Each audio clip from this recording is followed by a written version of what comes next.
अब क्योंकि secret Wars movie fully inspired होने वाली है 2015 के सीक्रेट वॉर्स कॉमिक रन से, एंड उस कॉमिक रन में वैसे तो बहुत सारे मसालेदार मोमेंट्स थे, बट उन सैकड़ों इवेंट्स में से 8 इवेंट्स ऐसे थे जिन्हें मार्वल को सीक्रेट वॉर्स मूवी में भी दिखाना ही पड़ेगा कैसे भी करके, क्योंकि अगर नहीं दिखाया तो मूवी बुरी तरह से अंडर परफॉर्म करेगी। इवन हो सकता है कि इसका हाल भी ब्रेव न्यू वर्ल्ड जैसा ही हो जाए। So let me tell you कि वो 8 एपिक कॉमिक वाले मोमेंट्स कौन से हैं जिन्हें डूम्सडे एंड सीक्रेट वॉर्स में होना ही होगा। तो भाई लोग, मैं Himanshu and you are watching the buzz beam show, and पहला धांसू मोमेंट जो सीक्रेट वॉर्स में होना ही चाहिए एंड 99.99.5% कंफर्म है कि होगा भी, वो है पीटर को उसका ब्लैक सिम्बियोट सूट मिलना। इस पर ऑलरेडी हम लोग कई बार बात कर चुके हैं, तो बात को अपनी मैं शॉर्ट रखूंगा। कॉमिक्स में हो या फिर मूवीज में, जब जब स्पाइडी ने अपना सिम्बियोट सूट पहना है तब तब उसने फैंस का दिल जीता है। लेकिन अब तक के सबसे इंपॉर्टेंट पीटर यानी हमारे 616 के पीटर के साथ ये मोमेंट अभी तक आया ही नहीं। वैसे सिम्बियोट तो एंड्रू को भी नहीं मिल पाया था, बट स्टिल एमसीयू में पीटर को सिम्बियोट मिलना ना सिर्फ अब एक शोबाजी का मैटर है, बल्कि एक्चुअल में ये कहानी की जरूरत भी है। क्योंकि पीटर के पास पहले बहुत सारा सपोर्ट था, टोनी की टेक थी, आंट में और उसकी गर्लफ्रेंड एंड बेस्ट फ्रेंड का इमोशनल सपोर्ट, बट जब से उसने नो वे होम में अपनी आइडेंटिटी सैक्रिफाइस की है तब से उसके पास कोई सपोर्ट नहीं बचा किसी तरह का, और उसके इस लोएस्ट पॉइंट ऑफ लाइफ पर उसका पाला पड़ेगा भी तो किससे? डूम से। ऐसे में ही desperately needs a huge power boost जो उसे सिर्फ और सिर्फ एक सिम्बियोट ही दे सकता है। सीक्रेट वॉर्स कॉमिक्स में भी जब पीटर ब्लैक सूट पहनता है तो पहले तो उसे बड़ा मजा आता है अपनी नई पावर्स का यूज करके, इसीलिए वो इस सूट को अपने साथ न्यूयॉर्क ले जाता है, और वहां फिर ये रिवील होता है कि उसका ये जो सूट है वो एक्चुअल में एक सिम्बियोटिक एलियन है जो बाद में एडी ब्रॉक के साथ बॉन्ड बनाकर फुल वेनम वाली फॉर्म में आ जाता है। तो क्योंकि स्पाइडरमैन 4 में वेनम के आने की रूमर्स तो हैं और एमसीयू के बाद में वेनम का एक चंक ऑलरेडी छूट गया था, तो आई थिंक पीटर अब इसी सिम्बियोट से बॉन्ड करेगा जो डूम के अगेंस्ट सीक्रेट वॉर्स में उसकी मेजर हेल्प करने वाला है। सो यस, ये एक ऐसा मोमेंट है जिसका टाइम अब एक्चुअल में बस आ ही गया समझो। उसके बाद आता है वो ग्रूसम मोमेंट जब डूम ने थानोस की स्पाइन उसकी बॉडी से उखाड़कर अलग फेंक दी थी। अब इस सीन के बारे में मैं तुम्हें ऑलरेडी बता चुका हूँ। इस इवेंट में थानोस ने डूम को बुरी तरह से अंडरएस्टिमेट किया था, जिसकी कीमत उसे अपनी स्पाइन देकर चुकानी पड़ी थी। डूम ने अपनी इनक्रेडिबल पावर से सिर्फ 1 सेकंड में थानोस की स्पाइन उसकी बॉडी से रिमूव करके बहुत स्विफ्टली ये प्रूव कर दिया था कि उसका ऑरा थानोस से कहीं ज्यादा। एंड क्योंकि अब थानोस के रिटर्न्स की भी रूमर्स चल रही हैं, सो इसका मतलब साफ है, मार्वल ना सिर्फ कैंग को बल्कि थानोस को भी डूम के हाथों से ब्रूटली लाइव एक्शन में मरवाकर डूम का डोमिनेंस दिखाना चाहता है। And I think this will be remembered for ever and ever कि एमसीयू में आरडीजे ने कितनी आसानी से थानोस की स्पाइन उखाड़ कर फेंक दी थी। नाउ नेक्स्ट मोमेंट की बात करें तो 2015 वाली सीक्रेट वॉर्स कॉमिक्स में ब्लैक पैंथर ने गॉन्टलेट पहना था। यानी कॉमिक्स में तो गॉन्टलेट एक इंपॉर्टेंट चीज थी, लेकिन एमसीयू में हमें एंड गेम के बाद से प्रॉपर गॉन्टलेट कहीं देखने को मिला ही नहीं। बस लोकी में, टीवीए में इन्फिनिटी स्टोन्स देखने को मिले थे, गॉन्टलेट का कहीं अता पता नहीं है। Still I think doomsday and secret wars में मार्वल गॉन्टलेट को फिर से वापस ला सकता है। एंड अब तो मार्वल की लीक्ड कॉन्सेप्ट आर्ट से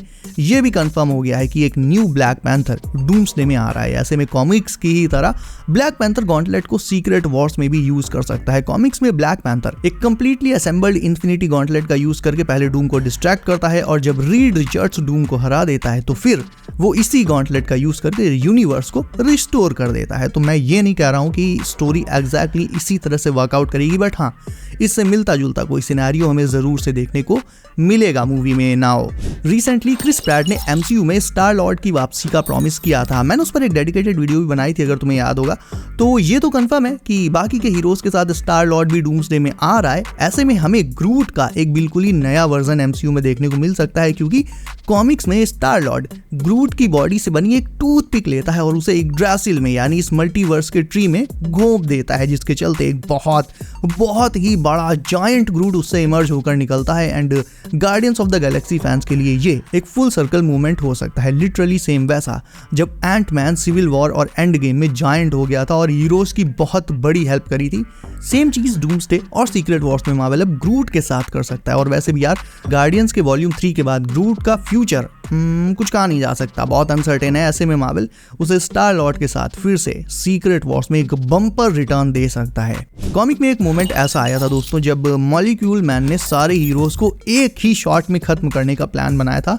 एंड प्लान था सारे हीरोज के ऊपर एक बहुत ही बड़ा पहाड़ गिरा देना, और ऐसा लग भी रहा था कि चाहे आयरन मैन हो, कैप्टन अमेरिका हो, रीड रिचर्ड्स हो और इनके जैसे जितने भी नॉर्मल साइज्ड हीरोज हैं, इतने बड़े माउंटेन के नीचे दबकर डेफिनेटली मर जाएंगे। बट बाद में हल्क ने एक्चुअल में उस पहाड़ को रोक दिया था। अब एमसीयू में फिलहाल हल्क एक मजाक का विषय बना हुआ है कि नहीं? FYI मार्वल ये बता चुका है कि कॉमिक्स वाला वो जो पहाड़ था जो गिरा था, उसका वजन करीब करीब 150 बिलियन टन्स था। अब अंदाजा लगाओ, जब पहाड़ इतना भारी है तो उसे रोकने वाला हल्क, उसकी ताकत क्या रही होगी। एंड टू बी ऑनेस्ट, एक ऐसा ही मोमेंट एंड गेम में हम ऑलरेडी देख चुके हैं, जब थानोस के हमले के बाद हल्क ने एवेंजर्स हेडक्वार्टर्स को गिरने से रोका था, जिसके चलते रॉकेट एंड रोडी जिंदा बच पाए थे। मतलब अगर हल्क उसे ना रोकता तो रोडी और रॉकेट वहीं दब के मर जाते। सो यार, that's what I am talking about. यानी हल्क भले ही नर्फ कर दिया गया हो, बट जब अपनी नर्फ्ड फॉर्म में स्नैप करने के बाद जब वो घायल था, उस टाइम भी उसने एवेंजर्स हेडक्वार्टर्स बिल्डिंग के एक हिस्से को रोक कर रखा ताकि रॉकेट और रोडी बच पाए। तो सोचो, जब एक घायल स्मार्ट हल्क ऐसा कर सकता है तो फिर एक रेजिंग मॉन्स्टर, एक ट्रू हल्क डेफिनेटली इतने बड़े एक माउंटेन को रोक ही लेगा। सो एंड गेम का ये मोमेंट इस बात का प्रूफ है कि कुछ ऐसा ही सीन हमें एक बार फिर से एक बहुत बड़े स्केल पर सीक्रेट वॉर्स में भी देखने को मिल सकता है गाइज। अब देखो, कॉमिक्स में डॉक्टर स्ट्रेंज शेरिफ स्ट्रेंज बनकर डूम का राइट हैंड बन गया था, जिससे डूम अपनी धोता था।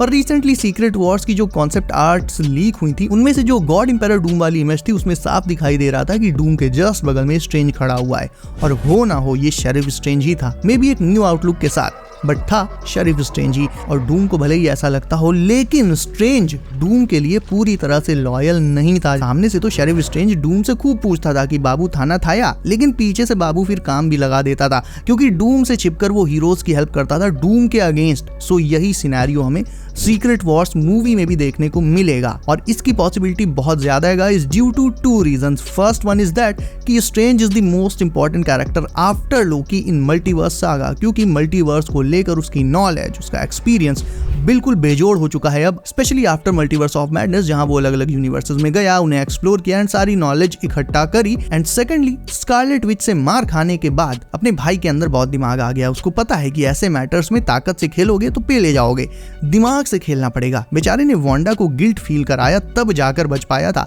यानी what I am trying to say is that कि वो अब जीतने के लिए डूम को भी मैनिपुलेट कर सकता है, एक डबल एजेंट का काम कर सकता है, जहां डूम के सामने वो लॉयल बनेगा ताकि डूम उसे मसल ना दे, और वहीं पीठ पीछे डूम के राज हीरोज तक पहुंचाएगा और हीरोज की हेल्प करेगा डूम को टेक डाउन करने के लिए, just like comics. But also keep in mind that he might have to pay the price for this betrayal. Doom को दिए गए इस धोखे की कीमत उसे अपनी जान से चुकानी पड़ सकती है, जस्ट लाइक एंड गेम में टोनी का सैक्रिफाइस हुआ था। वहीं अब क्योंकि एक size altering comic accurate Galactus fantastic four में आने वाला है, ऐसे में कॉमिक्स में जैसे डूम ने गैलेक्टस की पावर्स को एब्जॉर्ब करके बियॉन्डर को ठोका था, सेम ये चीज हमें अगेन एमसीयू में देखने को मिल सकती है। और इसका रीजन ये है कि आरडीजे का डूम मोस्ट प्रोबेबली उसी रेट्रो फ्यूचरिस्टिक यूनिवर्स का हो सकता है जिससे फैंटास्टिक फोर आते हैं, और अगर ये सच होता है तो गैलेक्टस वर्सेस डूम के चांसेस पीक मार जाएंगे। इवन इसकी शुरुआत सीधे सीधे फैंटास्टिक फोर में ही हो सकती है, जब इस मूवी के पोस्ट क्रेडिट सीन में हमें डूम गैलेक्टस की तरफ जाते हुए या लाइक ऐसा ही कुछ दिखाया जा सकता है,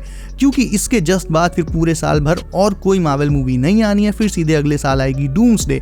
यानी डूम वर्सेस गैलेक्टस का ये जो बैटल है, यही अगले साल डूम्सडे की शुरुआत कर सकता है, जिसमें डूम गैलेक्टस की सारी पावर्स को एब्जॉर्ब करके एक ऑल पावरफुल बीइंग बनकर इमर्ज करेगा दोस्तों। और एक चीज और बता दूं, यहाँ हो सकता है डूम बियॉन्डर को ठोकने की बजाय सीधे सीधे इसके बाद जाकर लोकी को भी ठोक सकता है। And finally we are at number 1। जैसे कॉमिक्स में इनकर्जन्स ने मार्वल मल्टीवर्स को रैवेज करके रख दिया था, वैसे ही उन्हीं इनकर्जन्स को अब एमसीयू में बिग स्क्रीन पर दिखाना जरूर से चाहिए, ये वक्त की मांग है। ये अब तक की मार्वल हिस्ट्री का सबसे mega and biggest scale event था, जिसने जब कॉमिक्स के पेजेस में फैंस को हिलाकर रख दिया, तो सोचो लाइव एक्शन में क्या ही कहने, बशर्ते मार्वल इसके साथ जरा भी छेड़छाड़ और एक्सपेरिमेंट ना करे, बल्कि ठीक तरीके से उसे दिखा दे।